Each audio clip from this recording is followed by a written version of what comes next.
আজ আমি বাংলাদেশের ইতিহাসের সবচেয়ে বিপজ্জনক শব্দটা ভাঙ্গা ফেলবো। একটা শব্দ যেটা আমাদের 50 বছর ধরে বাইন্ধে রাখছে, একটা শব্দ যার ভেতরে ভারতের ধর্মীয় ব্যাকরণ লুকানো আছে, একটা শব্দ যা আপনি প্রত্যেক দিন বলেন কিন্তু বোঝেন না এই শব্দটা আপনাকে স্বাধীন না, আধ্যাত্মিকভাবে পরাধীন করে রাখছে। এই শব্দটা হইল মুক্তিযুদ্ধ। হ্যাঁ, আজ আমি বলবো এই নামটাই বাংলাদেশের সবচেয়ে বড় ভাষাগত প্রতারণা। প্রস্তুত থাকেন, কারণ আজকের এপিসোডে শুধু ইতিহাস না, আপনার পরিচয়ের মাটি নড়ে যাবে।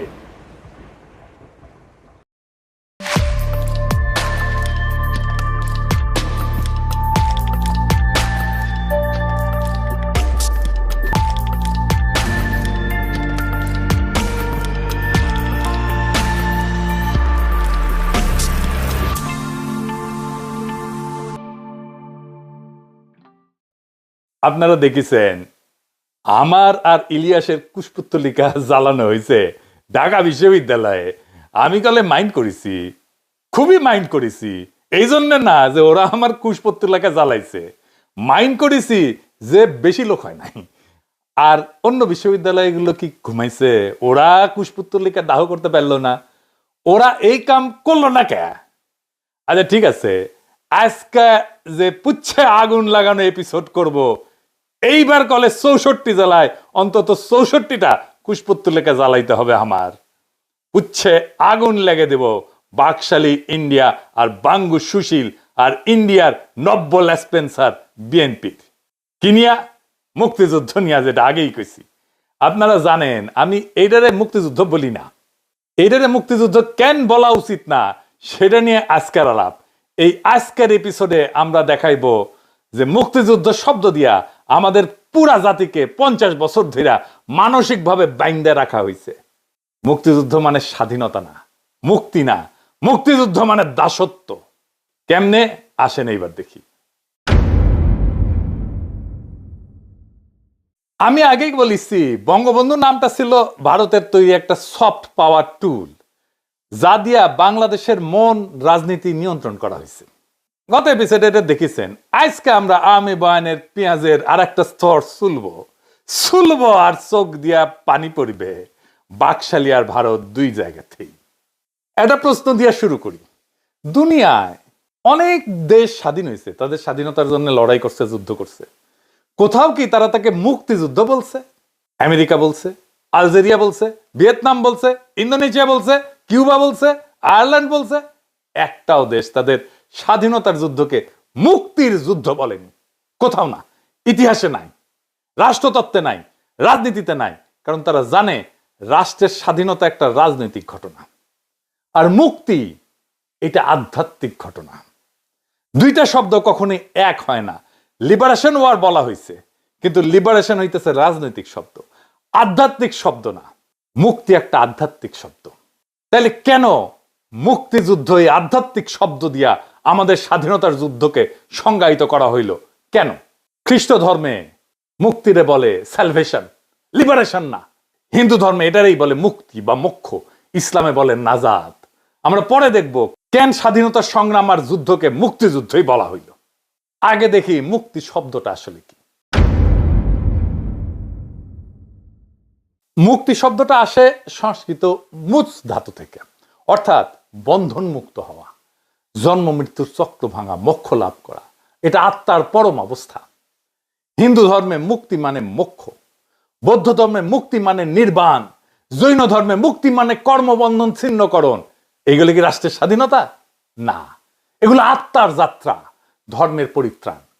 আর বাঙালি মুসলমান সমাজে মুক্তি শব্দের জায়গায় দাঁড়ায় আরবি শব্দ নাজাত। এটাও আধ্যাত্মিক মুক্তি, পরকালীন পরিত্রাণ।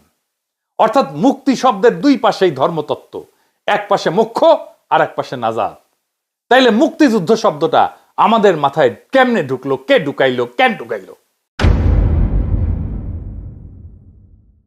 স্বাধীনতা যুদ্ধকে মুক্তিযুদ্ধ বলা এটা কোনো নির্দোষ আবেগ না। এটা ছিল এক ধরনের ভাষাগত ইঞ্জিনিয়ারিং, যার উদ্দেশ্য ছিল আমাদের স্বাধীনতার অর্থটাই বদলায় দেওয়া, এমন ভাবে বদলায় দেওয়া যাতে সেটা ভারতের তৈরি ন্যারেটিভের ভেতরে পড়ে। মুক্তিযুদ্ধ শব্দটা প্রথম ব্যবহার করা হয় স্বাধীনতার ঘোষণাপত্রে। কে লিখে দিছিল? General Jacob, Indian general. দেখে দিছিল কে? আর এক ইন্ডিয়ান উকিল। বুঝছাও, স্বাধীনতা শব্দ বললে বাংলাদেশি জনগণ দাঁড়ায় মাথা উঁচু করে, কিন্তু মুক্তি শব্দ বললে আপনি দাঁড়ায় যান হিন্দু মোক্ষ এবং আধ্যাত্মিক পরিত্রাণের ভাষার ভেতরে। এখন বলেন তো, এই মুক্তি শব্দকে স্বাধীনতার জায়গায় বসাইলে কি হয়? যেটা হয় সেটা হইতেছে ধর্ম ভাষা রাজনৈতিক ভাষায় রূপান্তরিত হয়। ছিল ধর্ম ভাষা, হইয়া দাঁড়ায় রাজনৈতিক ভাষা, আর তার ফল হয় ভীষণ। যখন একটা পবিত্র আধ্যাত্মিক শব্দকে রাজনৈতিক স্লোগানে পরিণত করা হয়, তখন এই শব্দটার অর্থ ক্ষয় হয়ে যায়, ধর্মতত্ত্ব দুর্বল হয়ে যায় এবং রাজনৈতিক তত্ত্বও ধর্মতত্ত্বের অধীন হইয়া যায়। জাতির চিন্তা বিভ্রান্ত হয়। লিঙ্গুইস্টিক থিওরিতে কে বলা হয় সেমান্টিক করাপশন, অর্থাৎ শব্দের অর্থের পবিত্রতা ক্ষয় হয়ে যাওয়া। এই সেমান্টিক করাপশন বা শব্দের অর্থের দূষণ, এই কথাটা আরো গভীরভাবে উদাহরণ দিয়ে বুঝানি। কোন পবিত্র বা গভীর বিশেষ অর্থবহ শব্দকে অন্য কাজে অন্যভাবে রাজনৈতিক স্লোগানে যদি ব্যবহার করা হয়, তখন শব্দের আসল অর্থ দুর্বল হয়ে যায়, অর্থ বদলে যায়, এমনকি নষ্ট হয়ে যায়। এই অর্থ নষ্ট হওয়ার ঘটনাকেই বলা হয় সেমান্টিক করাপশন। বাংলায় বলতে পারেন অর্থ দূষণ, অর্থ বিকৃতি। আমরা একটা উদাহরণ দিয়ে দেখি। গুরু, এই শব্দটা, এটা আসল অর্থ কি ছিল? ভারতীয় ধর্মতত্ত্বে গুরু মানে আধ্যাত্মিক পথ প্রদর্শক, যিনি আপনাকে অন্ধকার থেকে আলোয় তোলেন, যিনি সত্য, আত্মজ্ঞান, মুক্তির পথ দেখান। গুরু মানে শিক্ষক প্লাস দার্শনিক প্লাস আধ্যাত্মিক নেতা। অত্যন্ত পবিত্র, গভীর, ভারী শব্দ।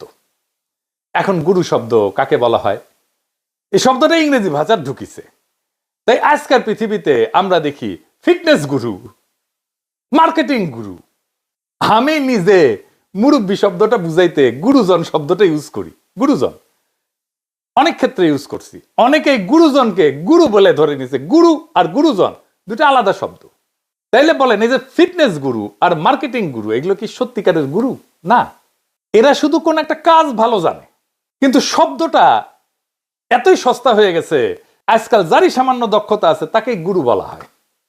উত্তম কুমারকে গুরু বলা হইতো। উত্তম কুমার কি গুরু? উত্তম কুমারের সিনেমাতে এরকম অনেক দৃশ্য আছে, দেখবেন উত্তম কুমার গান গাইতেছে আর গুরু গুরু বলে চিৎকার দিতেছে। এটাই সেমান্টিক করাপশন, পবিত্র শব্দের অর্থ নষ্ট হয়ে যাওয়া। একটা পবিত্র আধ্যাত্মিক শব্দ হইতেছে গুরু। যখন বাজার, বিজ্ঞাপন, ইউটিউব, টিকটক এগুলো ছড়ায় পড়ে, তখন শব্দটার গভীরতা মরে যায়। গুরু মানে একটা কাজ ভালো করে এরকম লোক, যা কিনা সম্পূর্ণ ভুল অর্থ। এতে শব্দের আসল অর্থ ক্ষয়া যায়, শব্দের মর্যাদা নষ্ট হয়ে যায়, মানুষ শব্দটা শুনলে ভুল ধারণা করে। এখন গুরু মানে আর পথ প্রদর্শক বা আধ্যাত্মিক শিক্ষক না।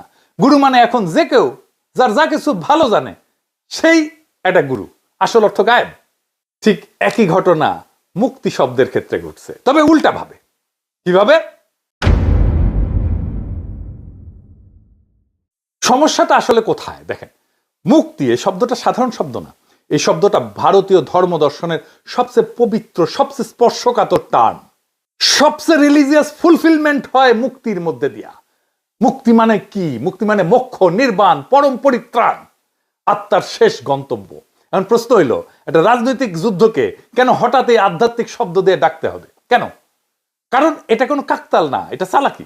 সফট পাওয়ারের সবচেয়ে সূক্ষ্ম অস্ত্র হলো ভাষা। ভারত খুব বুদ্ধিমত্তার সাথে তাদের ধর্মীয় শব্দ ভান্ডারের সবচেয়ে পবিত্র শব্দটা, সবচেয়ে স্যাক্রেড শব্দটা আইনা আমাদের রাজনৈতিক সংগ্রামের সাথে এঁটে দিল। যেই মুহূর্তে বলা হলো স্বাধীনতা মানে মুক্তি, স্বাধীনতার যুদ্ধ হয়ে গেল মুক্তিযুদ্ধ। সেই মুহূর্তে আমাদের রাজনৈতিক বয়ানকে সরাসরি ভারতের ধর্মীয় ব্যাকরণের অধীনে পাঠানো হলো। এটাই সমস্যা, এটাই সেমান্টিক করাপশন। এটা সেমান্টিক করাপশন না, এটা সেমান্টিক ক্যাপচার হয়ে গেছে। শব্দের অর্থ বদল না, শব্দ দিয়া জাতির পুরা রাজনৈতিক চেতনাকে বন্দী করে ফেলছে। ধরেন গুরু শব্দটা যদি সস্তা টাইটেল হয়ে যায় তো খুব একটা ক্ষতি নাই, কিন্তু মুক্তি শব্দের ক্ষেত্রে ক্ষতি অনেক। এখানে শুধু শব্দের মর্যাদা নষ্ট হয়নি, আমাদের জাতীয় পরিচয়কে ভারতীয় ধর্মতত্ত্বের অধীনস্থ করা হয়েছে। কারণ মুক্তি মানে মোক্ষ, মুক্তি মানে ভারতীয় আধ্যাত্মিকতার হৃদয়, যেখানে আত্মা বাঁচে, কর্মফল ভাঙে, জন্ম মৃত্যুর চক্র থেকে একজন মানুষ মুক্তি পায়। এখন ভাবেন, এই শব্দে যদি আমাদের স্বাধীনতার ইতিহাস লেখা হয়, তাহলে স্বাধীনতার মালিকানা কার হাতে যায়? আমাদের হাতে থাকে না ভারতীয় ধর্মতত্ত্বের হাতে থাকে? আমাদের তো থাকে না। কারণ মুক্তির ধারণা তো আমাদের না, তাদের ধারণা। শব্দের শিকড়ই তো তাদের, সুতরাং ন্যারেটিভও তাদের হয়ে যায়। এটাই তো উদ্দেশ্য ছিল আমাদের রাজনৈতিক জন্মকথাকে তাদের ধর্মীয় কল্পনার ভেতরে বন্দী করা। তাই আমি পরিষ্কার বলছি, মুক্তি স্বাধীনতার শব্দ না, মুক্তি ভারতীয় ধর্মতত্ত্বের শব্দ। এই শব্দ দিয়া আমাদের ইতিহাস লেখা মানে স্বাধীনতা না, সাংস্কৃতিক অধীনতার ইতিহাস লেখা। এইবার আসেন বুঝে দেখি কেন এটা বিপজ্জনক, মুক্তি এবং স্বাধীনতাকে মিশায় দেওয়া। এর আসল বিপদটা কোথায়?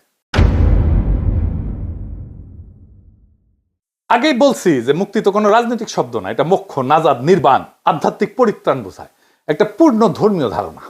এখন এই আধ্যাত্মিক শব্দকে যদি রাজনৈতিক স্বাধীনতার জায়গায় বসায় বলা হয় মুক্তিযুদ্ধ ছিল স্বাধীনতার যুদ্ধ, তাহলে কি হয়? হয় অত্যন্ত বিপজ্জনক একটা গুলায় যাওয়া। স্বাধীনতা মানে হইতেছে রাষ্ট্রের শৃঙ্খল ভাঙা, মুক্তি মানে আত্মার পরিত্রাণ। স্বাধীনতা একটা জাগতিক ঘটনা, আর মুক্তি একটা পরকালের ব্যাপার, একটা রাজনৈতিক আর একটা ধর্মীয়। কিন্তু মুক্তিযুদ্ধ শব্দ চালু হওয়ার পর রাষ্ট্রীয় সংগ্রামে ঢুকে গেল আধ্যাত্মিকতার স্লোগান, মুক্তির ধর্মীয় পবিত্রতা মিশে গেল রাজনৈতিক প্রয়োগে, এবং পুরো জাতির মাথায় ঢুকে গেল ধর্ম রাজনৈতিক বিভ্রান্তি। এইটা ভুল শব্দ ব্যবহার না, এটা মানুষের চিন্তাকে নড়বড়ে করে দেওয়ার অপারেশন। আর তার উপরে হইল কি, এইটা মুসলমান সমাজে হইল একটা সাংস্কৃতিক আঘাত। কিভাবে? এখানে নাজাত যে ধারণা মুসলমান সমাজে, মুসলমান ধর্মে, সেটা ধারণার সংকোচন হইল।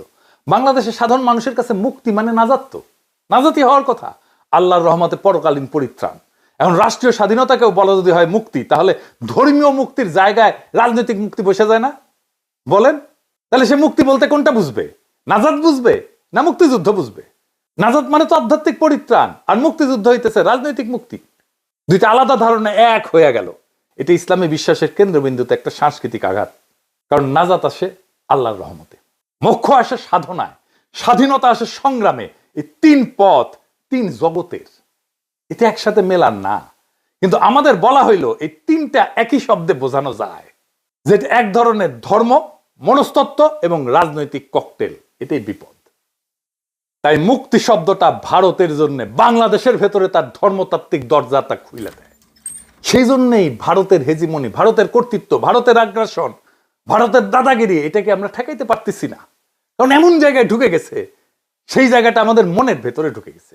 এখন ধরেন বলা হয় বাংলাদেশ মুক্তি পাইছে, ভারতীয় সেনারা সেই মুক্তিতে সহায়তা করছে, তাহলে এই বাক্যটা পুরা বয়ান উল্টায় দেয় না?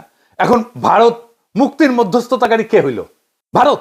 পরিত্রাণের সহায়ক শক্তি কে হইল? ভারত। মুক্তির নৈতিক মালিক কে হইল? ভারত। এটা রাজনীতি না, এটা সরাসরি ধর্মতাত্ত্বিক অবস্থান, যেখানে নাজাত হয় খোদা তাআলার দয়ায়, তার মেহেরবানিতে। সেইখানে ভারতকে সেই জায়গায় বসায় দেওয়া হইল, নাউজুবিল্লাহ, যাতে মনে করা হয় আমাদের মুক্তি ভারতের হাত ধরে আসছে। এইটাই হইতেছে ন্যারেটিভ ওনারশিপ, এটাই মানসিক উপনিবেশ, এবং এটা নতুন খেলা না।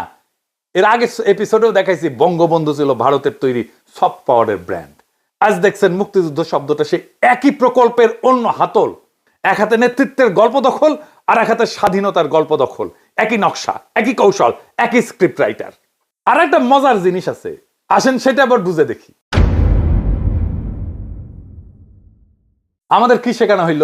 মুক্তিযুদ্ধের চেতনা হইতেছে বাঙালি জাতীয়তাবাদ, ধর্ম নিরপেক্ষতা, তাই না? কিন্তু এই যে মুক্তি শব্দটা কি ধর্ম নিরপেক্ষ?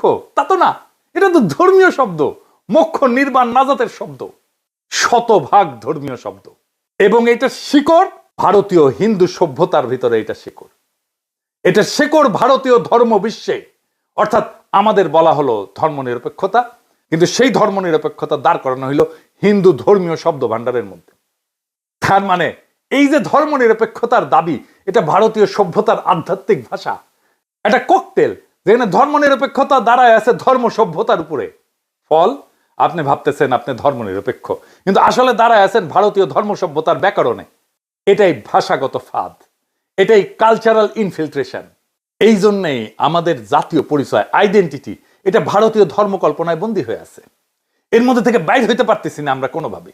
নেতৃত্বের নাম অন্যের দেওয়া, স্বাধীনতার গল্প অন্যের ধর্মতত্ত্বে লেখা, এবং ধর্ম নিরপেক্ষতার ধারণা দাঁড়ায় থাকে ভারতীয় আধ্যাত্মিক শব্দ ভান্ডারের মধ্যে। তখন রাষ্ট্র স্বাধীন হইলেও পরিচয় আর স্বাধীন থাকে না। এটাই ন্যারেটিভ ডিপেন্ডেন্সি। আমাদের ন্যারেটিভ পুরা ভারত নির্ভর সব জায়গায়, এবং আলটিমেটলি যায় দেখবেন এটা ভারতীয় ধর্মতত্ত্বের মধ্যে এসে ঢুকছে। শরীর স্বাধীন, চিন্তা পরাধীন। রাষ্ট্র সার্বভৌম, গল্পের কলম আবার অন্যের হাতে। এই কাঠামো না ভাঙলে প্রকৃত স্বাধীনতা অসম্ভব। আমরা যুদ্ধ করছি স্বাধীনতার জন্য, কিন্তু ইতিহাস লেখা হয়েছে মুক্তির ভাষায়। 1971 সালে আমরা বাংলাদেশ রাষ্ট্র পাইছি, কিন্তু সেটা মুক্তি না, রাষ্ট্রের জন্ম, রাজনৈতিক সার্বভৌমত্ব। মুক্তির অর্থ হইতেছে আধ্যাত্মিক পরিত্রাণ। মুক্তি শব্দটাকে রাজনীতি থেকে আলাদা করতে হবে। এই দুই জগৎকে এক করে বানানো হয়েছে। এইটা ভারতীয় ধর্ম সভ্যতার ন্যারেটিভ। আমরা লড়ছি স্বাধীনতার জন্য, কিন্তু আমাদের বলা হইলো আমরা পেয়েছি মুক্তি। আর সর্বনাশ, কি মজা! মজা না। এই একই শব্দ আমাদের আত্মবিশ্বাসকে ধ্বংস করে দেয়, আমাদের পরিচয় অন্যের হাতে তুলে দেয়, আমাদের ইতিহাসকে অন্যের ধর্মীয় ফিল্টারে রঙিন করে দেখায়। স্বাধীনতা আমরা পাইছি পাকিস্তানের হাত থেকে, কিন্তু মুক্তির ভাষা আমাদের বেঁধে রাখছে ভারতের হাতে। সাংস্কৃতিক ভাবে, মনস্তাত্ত্বিক ভাবে যে জাতির ইতিহাস অন্যের ধর্মতত্ত্বে লেখা হয়, সে জাতি স্বাধীন না, শুধু স্বাধীনতার গল্প শোনে সে। এই ভাষার শৃঙ্খল ভাঙাই আমাদের প্রকৃত স্বাধীনতার শুরু। একটা জাতিকে অধীন করতে তার ভূমি লাগে না, তার ভাষা দখল করলেই হয়, তার যুদ্ধের নাম বদলাইলেই হয়, তার ইতিহাসকে অন্যের ধর্মে অনুবাদ করলেই হয়। 1971 আমরা পাকিস্তানকে হারাইছি। এখন সময় ভারতীয় সভ্যতার এই ভাষাগত শৃঙ্খল ভাঙার। এটাই নতুন স্বাধীনতা। মুক্তিযুদ্ধের শব্দটাকে ভাঙতে হবে, মুক্তিযুদ্ধের এই শব্দের শৃঙ্খল ভাঙতে হবে, তাহলেই আমাদের স্বাধীনতা সত্য হবে। ইনকিলাব জিন্দাবাদ।